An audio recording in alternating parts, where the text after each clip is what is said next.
Hello and welcome to The Psychology of Us with Professor RJ Starr, where we explore the mind's influence on life, relationships, and society. RJ Starr is an existential psychologist, professor, and author dedicated to exploring the core challenges of human existence, how we find meaning, embrace responsibility, and navigate life's challenges. Known for a thought-provoking yet accessible approach, RJ inspires listeners to cultivate self-awareness, emotional intelligence, authenticity, and purpose.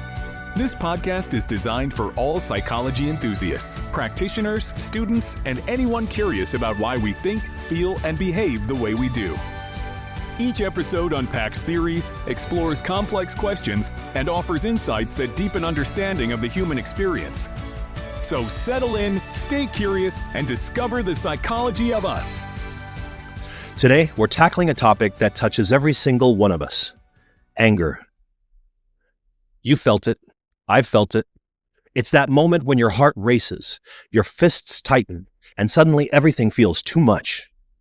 But anger is so much more than just a flash of irritation or a loud outburst. It's a complex of emotional response rooted in biology, shaped by our experiences, and believe it or not, often misunderstood. In this episode, Why We Lose Our Cool, we'll unravel the layers of this powerful emotion. We'll explore where it comes from, what it's trying to tell us, and how we can navigate it in healthier, more constructive ways.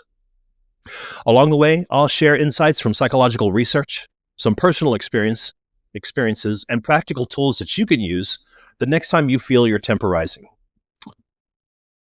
So take a deep breath, get settled, and let's begin this journey together.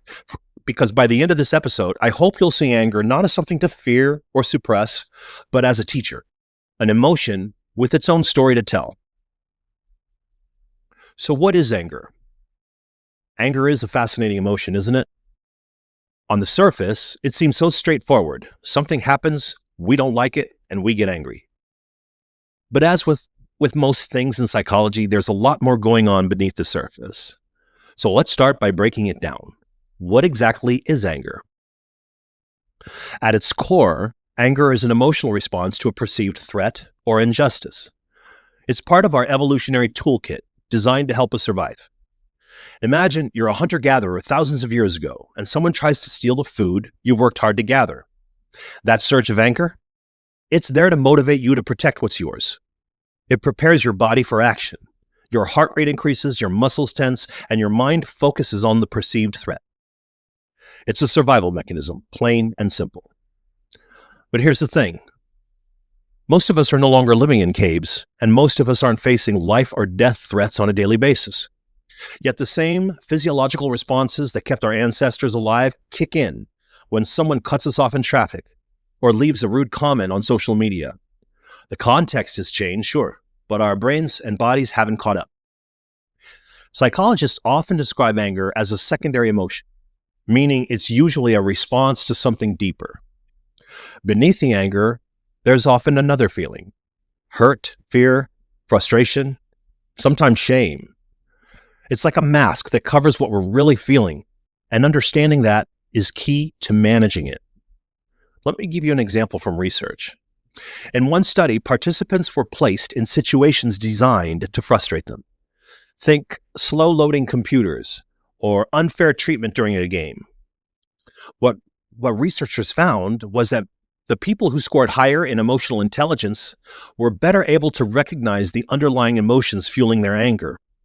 Instead of just reacting, they could step back and say, okay, what's really going on here? Am I angry because I feel disrespected?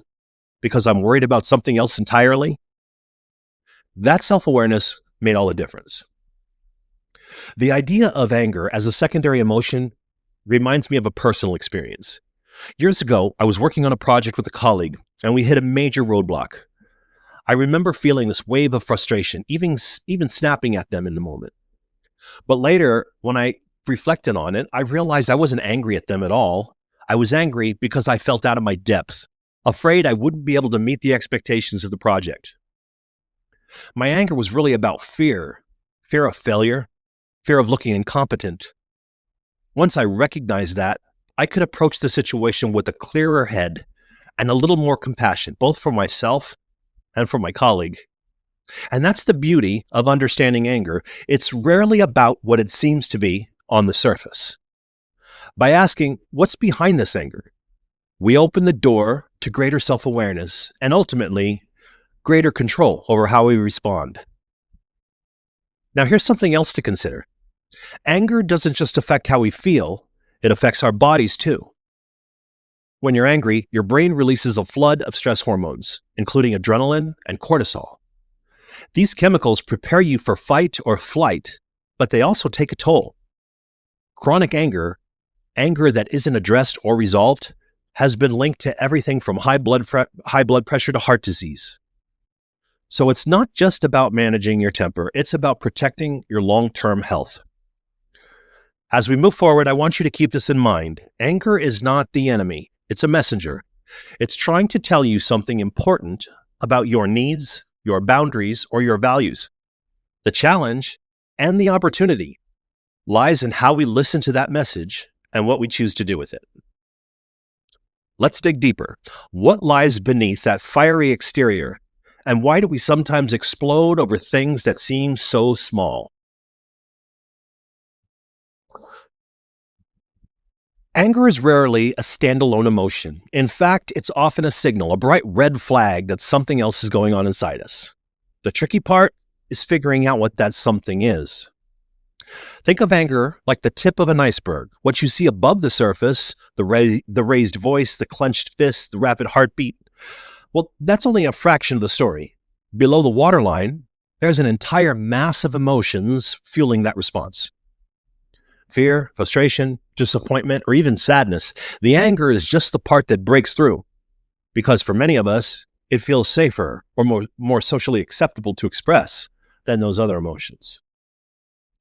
And this brings me to an important concept in psychology: primary versus secondary emotions. You see, a primary emotion is your initial gut-level response to a situation. Say, feeling hurt when a friend forgets your birthday. A secondary emotion, like anger, often develops as a reaction to that initial feeling. Instead of acknowledging, I feel hurt because I was forgotten, we say, I'm angry at them for being inconsiderate. Anger becomes a kind of shield, protecting us from the vulnerability of those deeper feelings. Here's an example from my work. I once worked with a man, let's call him David, who struggled with frequent, intense outbursts of anger. He described feeling like he was always on edge, snapping at his family over small things. When we began unpacking those moments, a pattern emerged.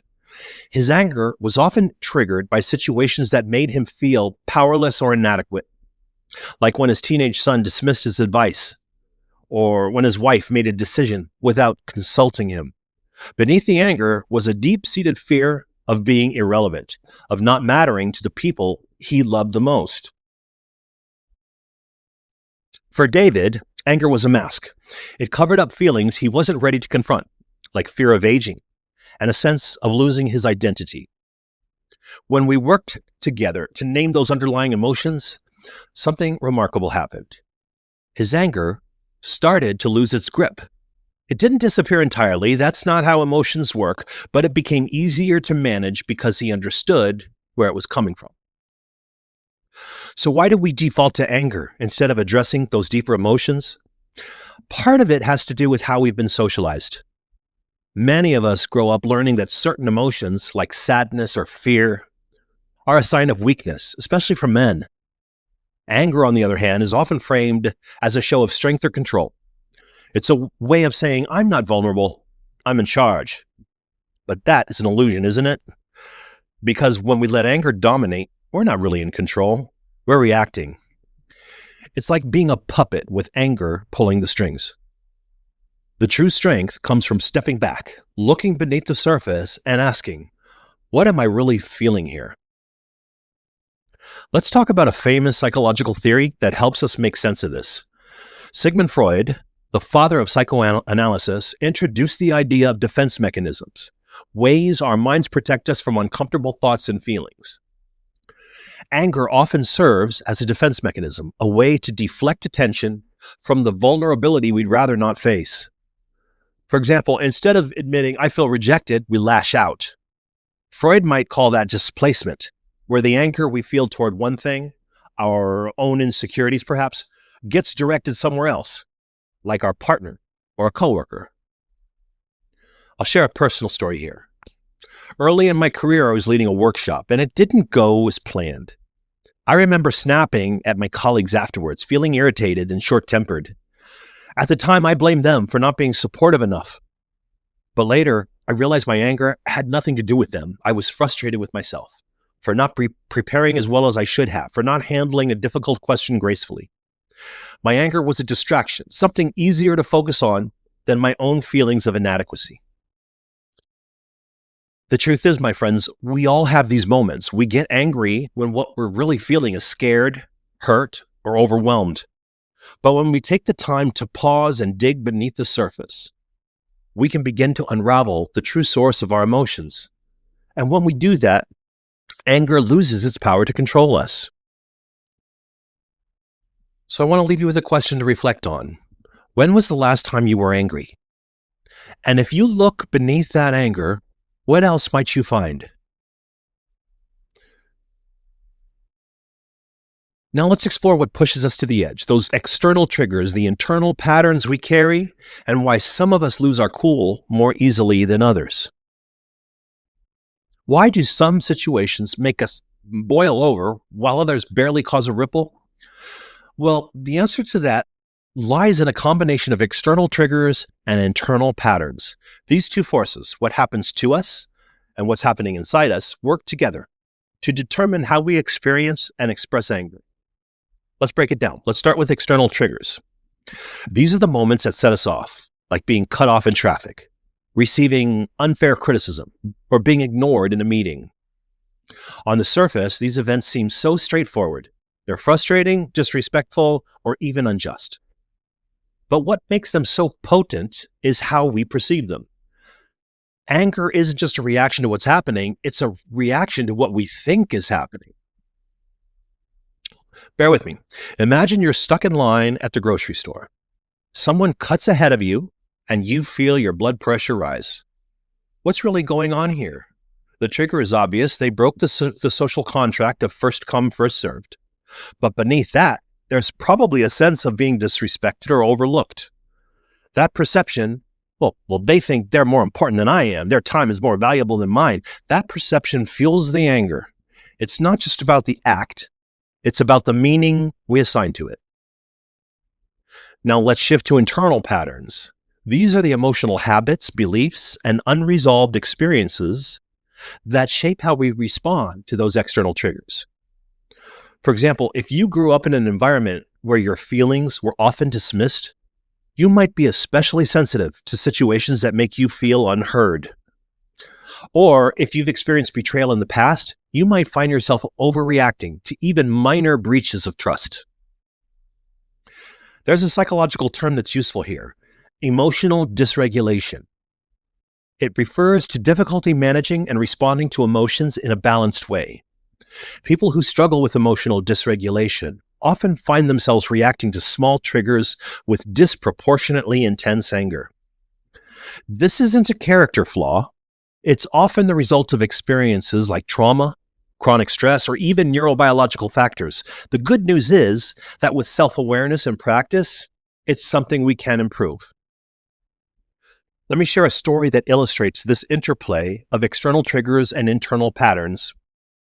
A few years ago, I worked with a student, let's call her Sarah, who described herself as having a short fuse. One of her biggest triggers was feeling excluded, whether it was being left out of a group text or not being invited to lunch. These moments would ignite a wave of anger that often left her feeling embarrassed later. When we dug deeper, it became clear that Sarah's anger wasn't just about the immediate trigger. She'd grown up in a household where she often felt invisible, overshadowed by a sibling who excelled at everything. Those early experiences had left Sarah with a lingering sensitivity to anything that made her feel unimportant or unseen. Her anger wasn't just about the present moment, it was a reaction to years of feeling like she didn't matter. This connection between past and present isn't unique to Sarah. In fact, it's something we all experience to some degree. Our brains are wired to make connections between events, and sometimes those connections create patterns that amplify our emotional responses. A small slight in the present can echo a much larger hurt from the past, turning a molehill into a mountain. There's also a social dimension to why we lose our cool. We live in a world that often rewards anger, especially in the form of outrage. Think about social media, reality television, and social media, where posts that express anger or indignation tend to get more likes, shares, and comments. And the reality television shows where there's more drama and angst going on tend to get more views. This creates a feedback loop where anger is not only normalized, but also incentivized. The more we see anger, the more we feel it, and the more we express it. It's a cycle that's hard to break. So what can we do about it? The first step is recognizing our triggers, both external and internal. What situations tend to set you off? And what patterns or past experiences might be amplifying your reaction? This kind of self-reflection isn't always easy, but it's incredibly powerful. It shifts us from reacting to understanding, from being controlled by anger to learning from it. So now as we continue, let's explore the consequences of unchecked anger, how it affects our relationships, our health, and even our sense of self. And more importantly, we'll begin to look at how we can navigate anger in healthier, more constructive ways. Anger is powerful. It grabs our attention, demands action, and in the moment can feel completely justified. But what happens when we let anger take the wheel? What are the consequences of letting it go unchecked? The costs of anger, both to ourselves and to those around us, are significant, and understanding them is key to managing this emotion in a healthier way. Let's start with the physical toll. Anger isn't just something we feel emotionally. It's a full body experience. When we get angry, our brain triggers the release of stress hormones like adrenaline and cortisol. These hormones prepare us for fight or flight, increasing our heart rate, blood pressure, and breathing rate. Now, in small doses, this response is harmless, helpful even, but when anger becomes a frequent or a chronic state, it can have serious health consequences. Research has shown that chronic anger is linked to a higher risk of heart disease, stroke, and high blood pressure. It weakens the immune system, making us more vulnerable to illness. It can even disrupt sleep and digestion. So essentially, when anger takes root in our lives, it turns our bodies into a battlefield where we're constantly on edge, ready to fight an enemy that might not even be there. And then there are the relational costs. Anger has a way of pushing people away, even when that's the opposite of what we want. Think about a time when you lashed out at someone you care about, a partner, a friend, a family member. Maybe you felt justified in the moment, but what happened afterward? Did it create distance, erode trust, make it harder to communicate openly? I once worked with a couple, let's call them Emily and Mark, who came because their arguments had become explosive. They loved each other deeply, but their anger kept getting in the way. Mark would feel dismissed during conversations and lash out, which would trigger Emily's fear of conflict, causing her to withdraw. The more they argued, the more disconnected they became. Over time, anger had built a wall between them, making it harder for them to see the love and care that still existed beneath the surface. We worked together to understand the dynamics of their anger, what triggered it, what fueled it, and what it was trying to communicate. What became clear was that their anger wasn't about hating each other. It was about wanting to be heard, valued, understood. When they started addressing those deeper needs, the anger began to dissipate, replaced by empathy and connection. The social costs of anger extend beyond our personal relationships. In public spaces, whether it's the workplace, social media, or even a grocery store, unchecked anger can create an environment of hostility and fear. Think about road rage, for example.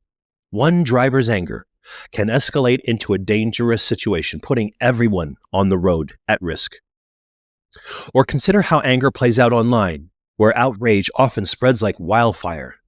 A single angry tweet can spark a cascade of negativity, amplifying division and conflict. Finally, there's the cost to our sense of self. When we let anger control us, we often end up acting in ways that don't align with our values or who we want to be. We might say things we regret or behave in ways that hurt others, leaving us with feelings of guilt or shame. Over time, this can erode our confidence and make it harder to trust ourselves. So why do these costs matter? Because recognizing them is the first step toward change. When we see the impact of our anger and on our health, on our relationships, on our sense of self, we'll be more motivated to address it. And the good news is, anger isn't an uncontrollable force. With awareness, effort, and the right tools, we can learn to navigate it in a way that minimizes its costs and maximizes its potential for growth. So now let's begin to shift our focus towards solutions. Is it possible to express anger in a healthy, constructive way? What does it look like to reframe anger as a tool for understanding and connection? It might seem counterintuitive to think of anger as something that can be healthy. After all, we often associate it with shouting, conflict, or destructive behavior. But the truth is, anger isn't inherently good or bad. It's what we do with it that makes the difference. When approached with awareness and intention, anger can actually be a force for positive change. Let's start by reframing anger. Instead of viewing it as something to suppress or fear, we can begin to think of it as a signal. Anger is your mind's way of saying something isn't right. It's like a smoke signal, a smoke alarm going off. It doesn't necessarily mean your house is burning down, but it's a call to investigate and address the issue before it gets worse. The challenge lies in how we respond. Do we grab a fire extinguisher and calmly assess the situation? Or do we panic and make things worse by overreacting? In psychology, we often talk about the concept of constructive anger. This is anger that's expressed in a way that addresses the problem without causing harm. Think about moments in history when anger fueled progress, civil rights movements, protests against injustice, or even personal moments when someone stood up for themselves or others. In these cases, anger wasn't destructive. It was transformative. It motivated action, created boundaries, and brought about change. Let me share a story that illustrates this.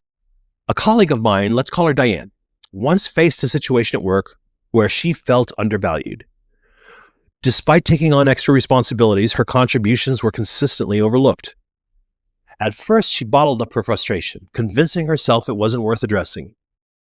But over time, that frustration grew into anger. Instead of lashing out, Diane used her anger as fuel to advocate for herself. She scheduled a meeting with her supervisor, calmly outlined her contributions, and asked for recognition in the form of a promotion. Her anger wasn't about tearing anyone down. It was about standing up for what she deserved. And it worked. Her supervisor hadn't even realized the extent of her efforts until she brought them to light. Diane's story highlights an important point. Healthy anger isn't about avoiding conflict. It's about engaging with it in a way that's productive and respectful. It's about using anger as a tool for communication rather than a weapon for destruction. From a psychological perspective, one of the keys to healthy anger is emotional regulation. This involves recognizing when you're angry, understanding why you feel that way, and choosing a response that aligns with your values. It's not about suppressing anger or pretending it doesn't exist. Suppression can actually backfire, leading to resentment or even physical health problems. Instead, it's about acknowledging your anger and channeling it in a way that serves you and those around you. A great tool for this is something we call the pause and reflect technique. When you feel anger rising, take a moment, literally pause, breathe, ask yourself, what am I feeling right now and why? What do I need in this moment? And how can I express that need constructively? This pause can make all the difference between reacting impulsively and responding intentionally.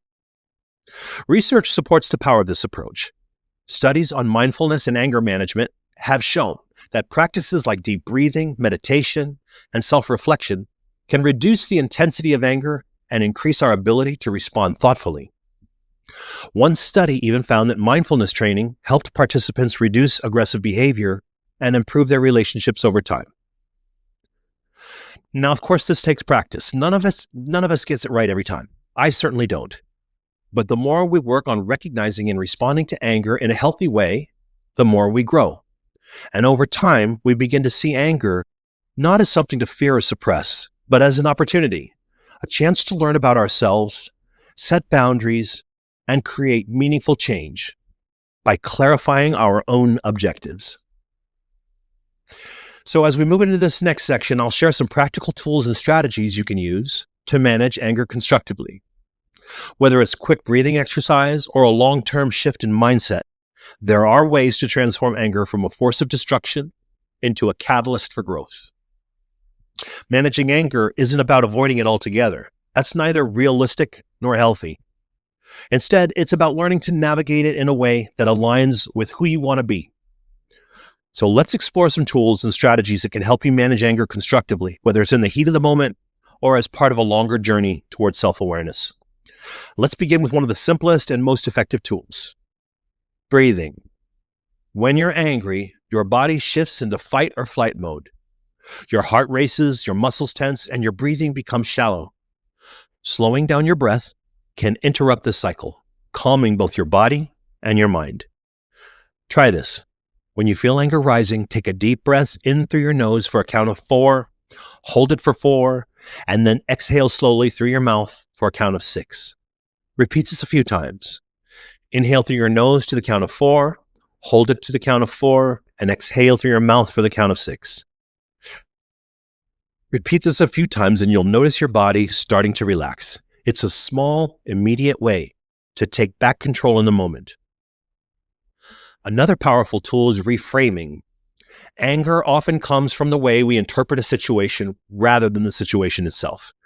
Imagine someone cuts you off in traffic. Your initial thought that might be, they're so selfish. And that thought fuels your anger. But what if you paused and considered another possibility? Maybe they're rushing to the hospital. Or maybe they just made a mistake.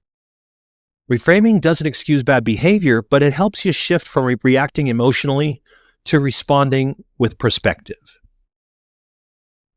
One of the most effective long-term strategies for managing anger is journaling. Writing down your thoughts and feelings can help you identify patterns in your anger, what triggers it, what it's really about, and how you typically respond. I once had a student who used journaling to uncover a surprising pattern. Much of his anger stemmed from feeling unappreciated.